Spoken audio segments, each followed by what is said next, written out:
Voltaire s'installe aux Délices le 19 mars 1755. Il y reste 5 ans et y écrit quelques-uns de ses textes les plus célèbres, parmi lesquels le poème sur le désastre de Lisbonne et Candide. Les Délices comprennent à l'époque la maison de maître, où nous nous trouvons actuellement, mais aussi la dépendance appelée le Clos Voltaire, où Voltaire logeait ses domestiques, sans oublier les jardins immenses qui descendaient en terrasse jusqu'au Rhône. Inaugurons notre visite par le tableau de Jean Hubert, sur lequel Voltaire est représenté à son lever. Jean Hubert s'est rendu célèbre pour ses nombreuses caricatures de Voltaire. Il est vrai qu'il a passé 20 ans auprès du philosophe. Notre huile sur papier représente le lever du patriarche dans son château de Ferney.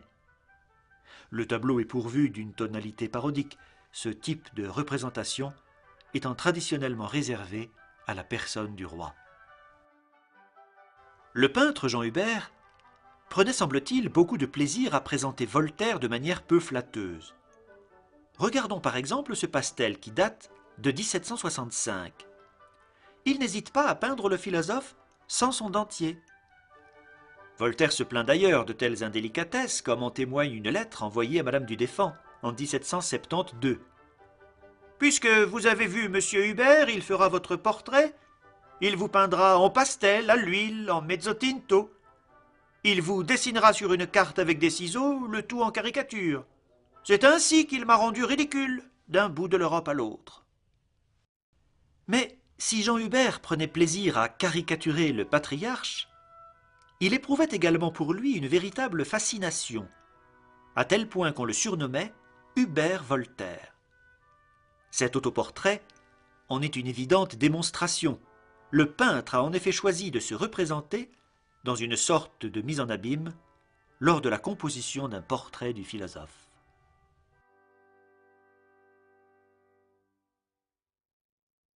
Jean Hubert n'a cependant pas représenté Voltaire sous les seuls traits de la caricature, comme en témoigne cette célèbre huile sur toile intitulée « Voltaire et les paysans ». La scène évoque la présence bienveillante du patriarche de Ferney auprès des paysans du pays de Gex, et rappelle les actions qu'il a menées pour améliorer leurs conditions. Lutte contre l'impôt dit de la main morte, instauration d'une véritable dynamique économique à Ferney grâce à de nouvelles fabriques d'horlogerie, sans oublier les affaires auxquelles il a participé et qui l'ont rendu célèbre au-delà des seuls cercles de lettrés. L'affaire Calas, bien sûr, mais aussi les affaires Sirvent, la Barre ou la Litholandale. Cependant, bien que l'on se souvienne surtout de Voltaire pour ses grands combats philosophiques, on oublie généralement qu'il a accédé à la célébrité dans un tout autre registre, le théâtre. Voltaire reste, avec plus de 50 ouvrages dramatiques, l'auteur le plus prolifique de son siècle. Pour nous en convaincre, faisons connaissance de Mademoiselle Clairon. Mademoiselle Clairon a créé quelques-uns des plus grands rôles du théâtre voltairien. Elle est ici vêtue d'une robe chinoise et porte sur la tête une aigrette. C'est que nous sommes en août 1755, à la Comédie Française à Paris. Mademoiselle Clairon crée le personnage d'Idamé, héroïne de la tragédie de l'orphelin de la Chine.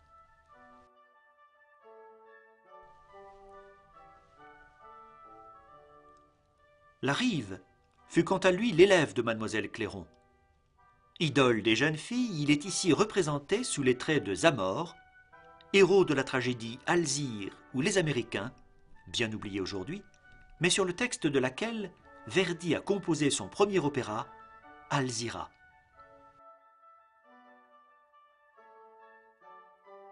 Henri-Louis Lequin est assurément le meilleur comédien de son époque.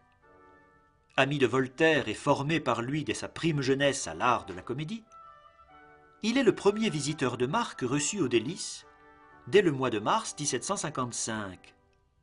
Il vient y répéter le rôle de Gengis Khan dans la tragédie de l'orphelin de la Chine. Nous le voyons ici en Orosmane, le principal protagoniste de la tragédie de Zaïre, premier texte de Voltaire en faveur de la tolérance religieuse. Mais justement, puisque nous parlons religion, regardons d'un peu plus près les 2 derniers pastels de la galerie. Les rapports de Voltaire avec les ecclésiastiques n'ont pas toujours été aussi mauvais qu'on peut penser. Certains religieux se sont même révélés être de précieux alliés. Il en va ainsi de l'abbé Mignot, frère de Madame Denis et neveu de Voltaire. À la mort de son oncle, le 30 mai 1778, Mignot subtilise son corps afin de l'enterrer dans le diocèse de Sellières, en Champagne. L'abbé Nonotte, quant à lui, fut un adversaire et un détracteur virulent de Voltaire. Son œuvre intitulée Les erreurs de Voltaire critique avec ardeur l'essai sur les mœurs et l'esprit des nations, dans lequel Voltaire remet en question quelques-uns des fondements du christianisme. Avant de passer au grand salon, tournons-nous un instant vers les 3 huiles sur bois. Ces simples esquisses d'architecte nous montrent les plans du château de Cirey, où Voltaire vécut 12 ans avec Madame du Châtelet, sans doute la plus grande femme de science du XVIIIe siècle. Pénétrons à présent dans le grand salon. Cette pièce, certainement la plus belle de la maison, a été reconstituée autant que faire se pouvait à l'identique de ce qu'elle était du temps de Voltaire. 4 éléments pourtant viennent déranger l'ordonnancement d'origine. Le premier est la taille de la pièce qui a changé au cours des 2 derniers siècles.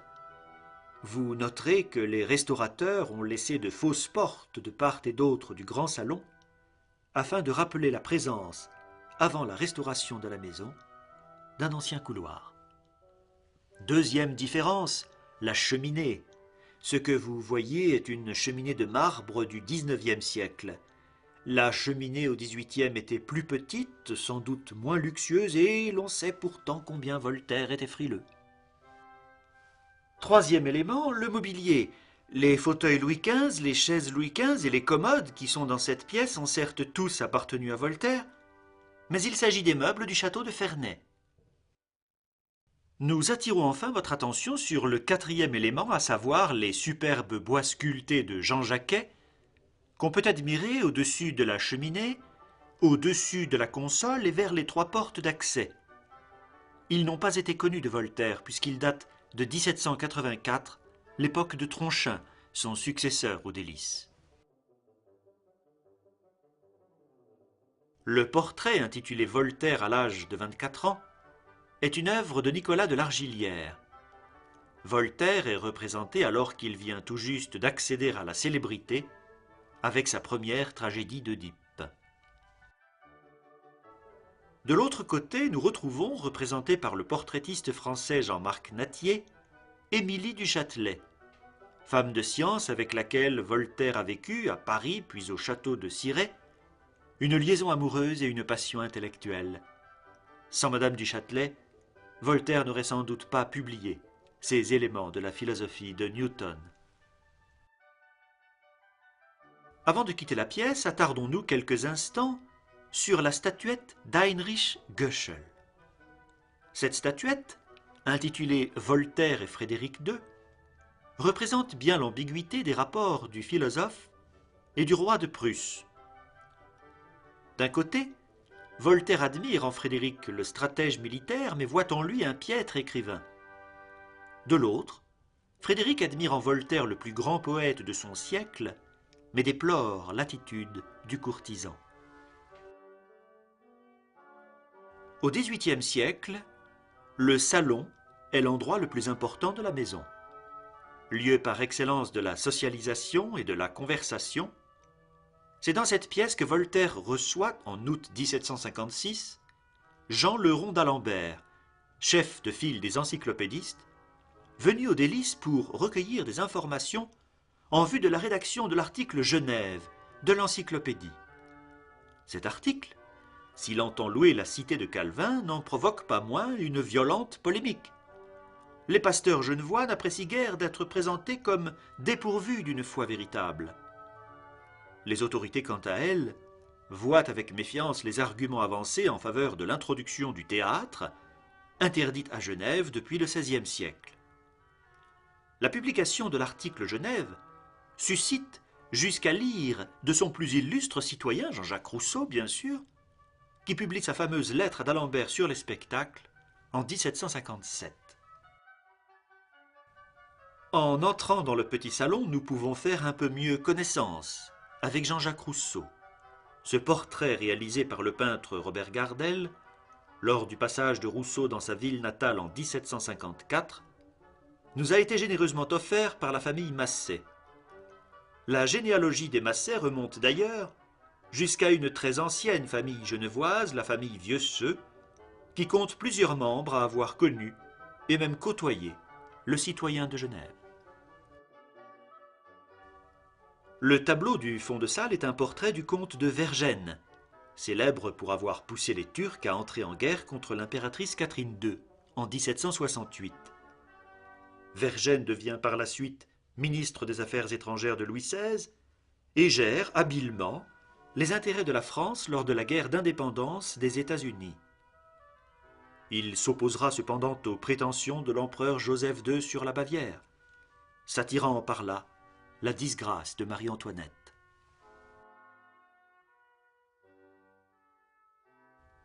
En sortant de la pièce, on peut remarquer la présence de 2 secrétaires ayant appartenu à Voltaire. La très belle marqueterie du secrétaire de droite présente un motif composé de fleurs et d'un violon, dont la précision est remarquable.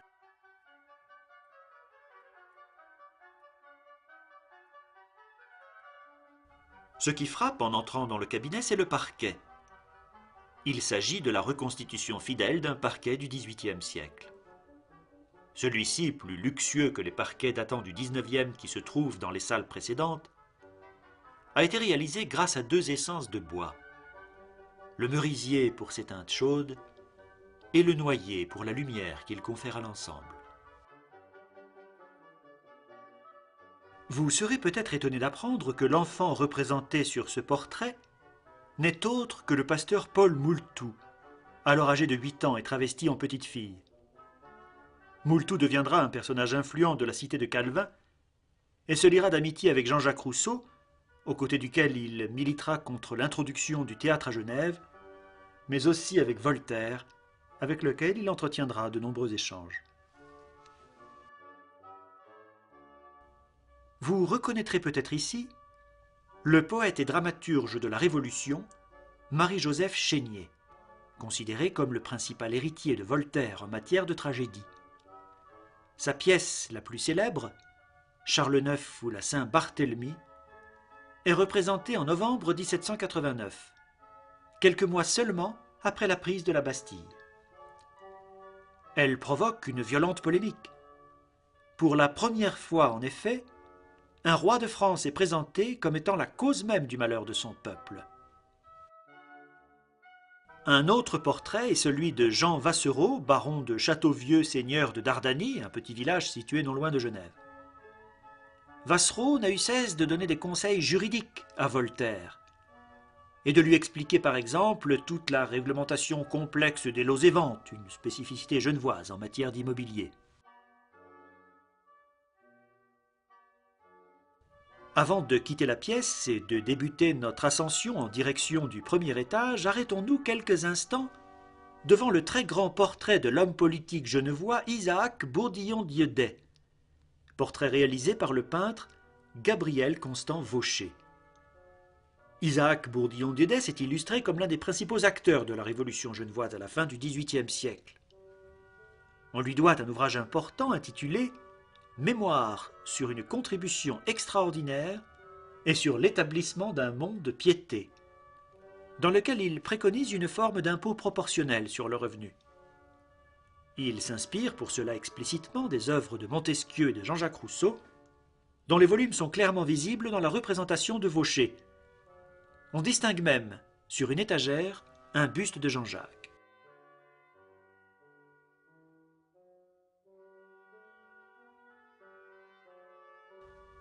Notre visite touche bientôt à son terme. Il nous reste toutefois à admirer la pièce maîtresse de notre musée.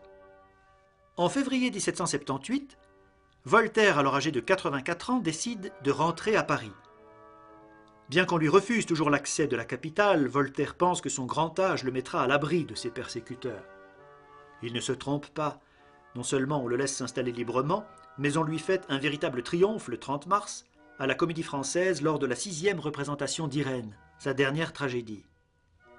Le sculpteur Jean-Antoine Houdon, qui est présent dans la salle, fait quelques esquisses de Voltaire à partir desquelles il réalise, après la mort du philosophe le 30 mai 1778, 8 statues. 3 sont en marbre et sont conservées à la Comédie Française, au château de Versailles et à la bibliothèque Saltykov-Schtchedrine à Saint-Pétersbourg. 4 sont en terre cuite et en plâtre et se trouvent dans diverses bibliothèques municipales françaises. Notre statue, qui est la 8e, possède 3 particularités qui font d'elle une pièce unique. Si l'on se déplace légèrement sur le côté, on remarque d'abord que le sculpteur a réalisé sous le siège un motif de livre et de draperie qui n'est pas présent sous les autres statues. Notre Voltaire assis a ensuite été commandé et acheté par Beaumarchais pour orner la maison qu'il venait d'acheter, rue Saint-Antoine, à Paris.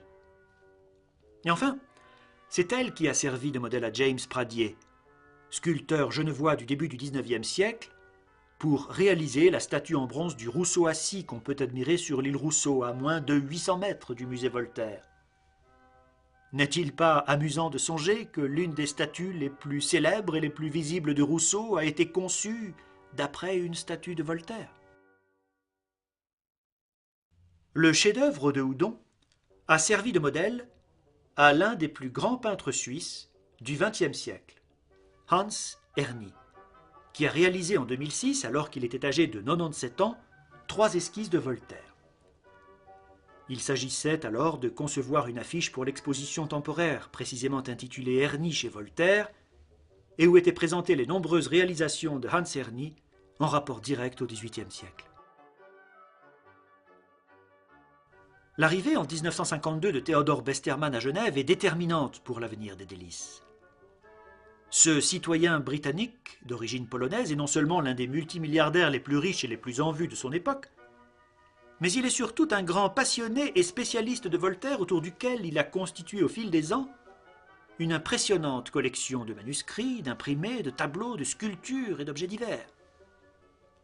En 1952, il propose à la ville le legs de sa collection en échange de la création ici même d'un institut et musée Voltaire, dont il devient le premier conservateur et où il s'installe aussitôt, en compagnie de son chien, baptisé Jean-Jacques. L'Institut est aujourd'hui à la fois bibliothèque et musée. De nombreux chercheurs viennent y découvrir les manuscrits du philosophe et y préparer les éditions des œuvres de Voltaire destinées, souhaitons-le, à un large public.